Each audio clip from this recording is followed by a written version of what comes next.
السلام علیکم ویورز، آپ دیکھ رہے ہیں میرے یوٹیوب چینل میرے اسلام بھائی بنتے ہوا ویورز۔ آج میں آپ کے لیے بہت ہی انٹرسٹنگ واقعہ لے کر آئی ہوں۔ جیسا کہ حضرت عبداللہ بن عباس رضی اللہ تعالیٰ عنہ سے مروی ہے کہ ایک دن ابو جہل نے سیدہ فاطمہ زہرا کے ننھے چہرے پر تھپڑ مارا تو آپ رضی اللہ تعالیٰ عنہ نے اس کی شکایت نبی کریم صلی اللہ علیہ وسلم سے کی تو نبی کریم صلی اللہ علیہ وسلم نے ارشاد فرمایا کہ تم ابو سفیان کے پاس جاؤ اور اسے جا کر ساری بات بتا دو۔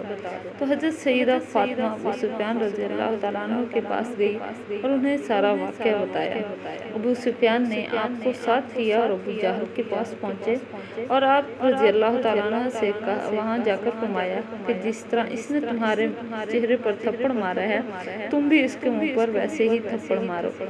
آپ رضی اللہ تعالیٰ عنہ نے ابو جہل کے منہ پر تھپڑ مارا اور واپس آ کر نبی کریم صلی اللہ علیہ وسلم کو یہ سارا واقعہ بیان کیا۔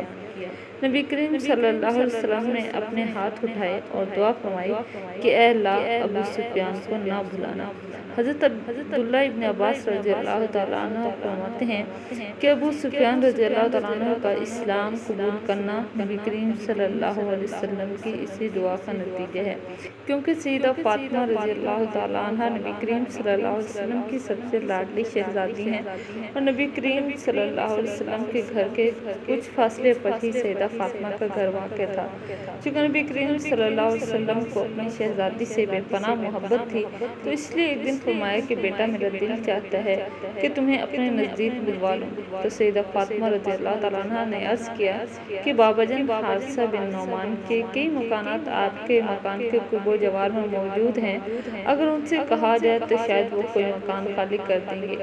تو نبی کریم صلی اللہ علیہ وسلم نے ارشاد فرمایا حارثہ نے پہلے بھی مہاجرین کو اپنے بہت سے مکانات دیے ہیں، اس لیے اسے کہتے ہوئے بہت عجیب لگتا ہے۔ حضرت سیدہ فاطمہ رضی اللہ تعالیٰ عنہ نے اس واقعے کے بعد خاموش ہو گئی۔